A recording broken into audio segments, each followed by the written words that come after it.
అంటే ఎక్కడ అన్యాయం నాకైతే అర్థం కాలేదు. నాసిరకం మద్యం, బాధ్యత లేని ముఖ్యమంత్రి, పేదవాళ్ళని చితగా కొట్టే విధానం, మీ ఆరోగ్యాన్ని పూర్తిగా నాశనం చేసి మా ఆడబిడ్డల మంగళసూత్రాలు తెంపేసిన దుర్మార్గుడు ఈ జగన్మోహన్ రెడ్డి జలగని చెప్పి నేను మీకు తెలియజేస్తున్నా.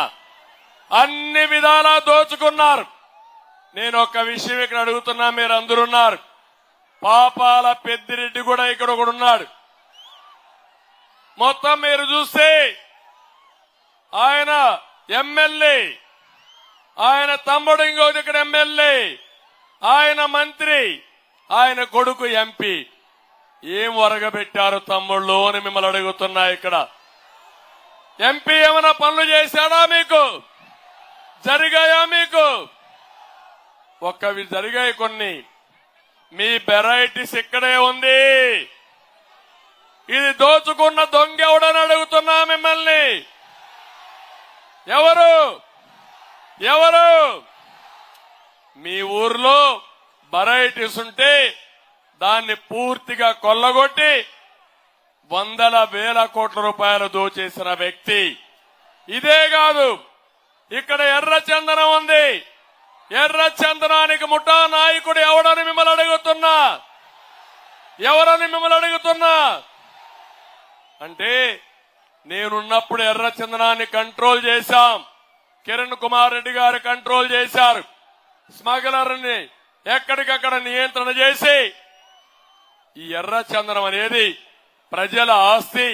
దీన్ని నమ్మి మీ ప్రజా సంక్షేమానికి ఖర్చు పెట్టాలనుకుంటే దుర్మార్గులు వచ్చిన తర్వాత స్మగ్లర్స్ ని డెవలప్ చేశారు. వందల వేల కోట్ల రూపాయలు సంపాదించారు. ఇక్కడ ఎమ్మెల్యే కూడా అందులో స్మగ్లర్ లో ఒక భాగం అని మీ అందరికీ తెలియజేస్తున్నా. అంటే రేపు వస్తారు. ఇదే కాదు, మద్యంలో దోచేసిన డబ్బులున్నాయి, గనుల్లో దోచేసిన డబ్బులున్నాయి, ఇసుకలో దోచేసిన డబ్బులున్నాయి. తమ్ముళ్ళు, ఈ రోజు ఒక్క విషయం గుర్తుపెట్టుకోండి. జగన్మోహన్ రెడ్డి నాటకం మీకు ఇచ్చేది 10 రూపాయలు, మీ దగ్గర దోచుకునింది 100 రూపాయలు. అతను దోచేసుకున్నది 1000 రూపాయలు. అవునా కాదా అని మిమ్మల్ని అడుగుతున్నా. ఇంత అవినీతి పరుణ్ణి ఎప్పుడైనా చూశారా అని మిమ్మల్ని అడుగుతున్నాను. ఇవన్నీ చేసి ఇక్కడ ఈ పెద్దిరెడ్డి అరాచకాలైతే నాకే అర్థం కావడం లేదు. నేను కన్నెర్ర చేసుంటే పెద్దిరెడ్డి ఇంట్లో నుంచి బయట వచ్చేవాడు కాదు, గుర్తుపెట్టుకోమని హెచ్చరిస్తున్నా. ఇంకో పక్క ఆవులాపల్లి రిజర్వాయర్ పేరుతో 600 కోట్ల రూపాయలు పని చేయకుండా దోచేసిన వ్యక్తి పెద్దిరెడ్డి. ఎన్జీటీ 100 కోట్ల రూపాయలు ఫైన్ వేశారు. ఫైన్ వేసినా లెక్క పెట్టుకోకుండా ఇష్టానుసారం సిగ్గులేని ప్రభుత్వం 25 కోట్ల రూపాయలు ప్రజాధనాన్ని ఎన్జీటీకి కట్టారు. తప్పు వీరిది, శిక్ష ప్రజలకిది. ఇది ఎక్కడ న్యాయమని అడుగుతున్నా.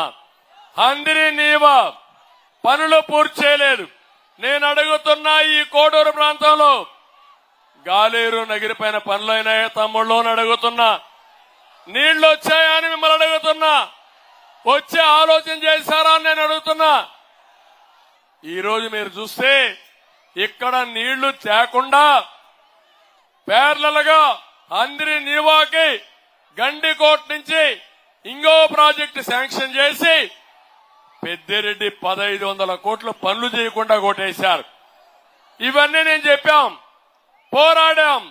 పోరాడితే తమ్ముళ్ళు అంగళ్ళలో నా మీద, తెలుగుదేశం పార్టీ కార్యకర్తల మీద 600 మంది పైన కేసులు పెట్టారు.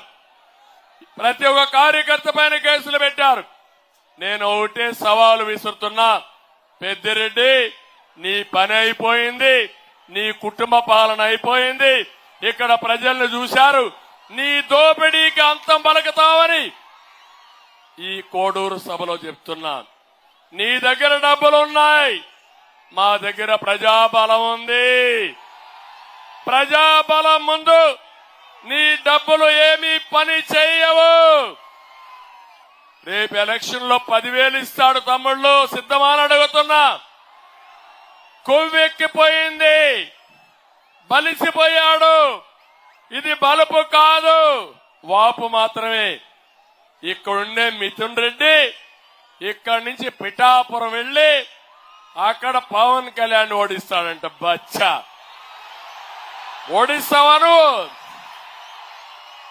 మీరు ఒప్పుకుంటారా తమ్ముళ్ళు అని అడుగుతున్నా. ఇక్కడే అతన్ని పూడ్చిపెడతారా లేదా అని మిమ్మల్ని అడుగుతున్నా. ఇంకొక పక్క ఈ పుడింగి పెద్దిరెడ్డి కుప్పానికి పోయి నన్ను ఓడిస్తాడంట. ఏం తమ్ముళ్ళు సహిస్తారా అని మిమ్మల్ని అడుగుతున్నా.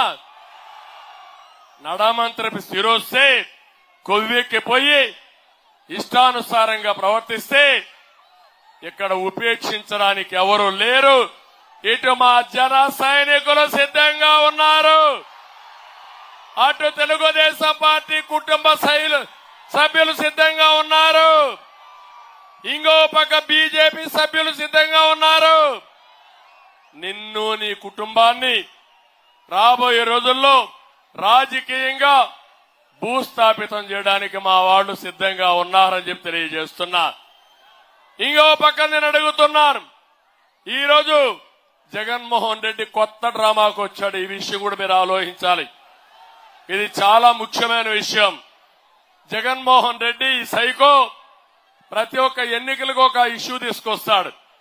2014లో తండ్రి లేని బిడ్డని మీ దగ్గరకు వచ్చాడా లేదా అని మిమ్మల్ని అడుగుతున్నా. తండ్రి చనిపోయాడని చెప్పాడా లేదా అని అడుగుతున్నా. ఈ భాగవతం అంతా కూడా జరిగింది.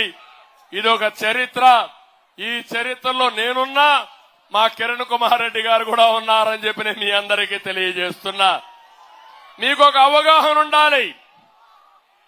కిరణ్ కుమార్ రెడ్డి గారు నేను కలిసింది ఆయన బీజేపీలో చేరిన తర్వాత మొట్టమొదటి మీటింగు రాజంపేటలో కలిశాం, రెండో మీటింగు కోడూరులో కలిశామని చెప్పి నేను మీకు తెలియజేస్తున్నా.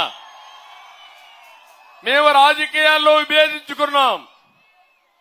వాళ్ళ తండ్రి పీరియడ్ నుంచి నేను ఆ రోజు కాంగ్రెస్ లో ఉన్నప్పుడు మేమిద్దరం కూడా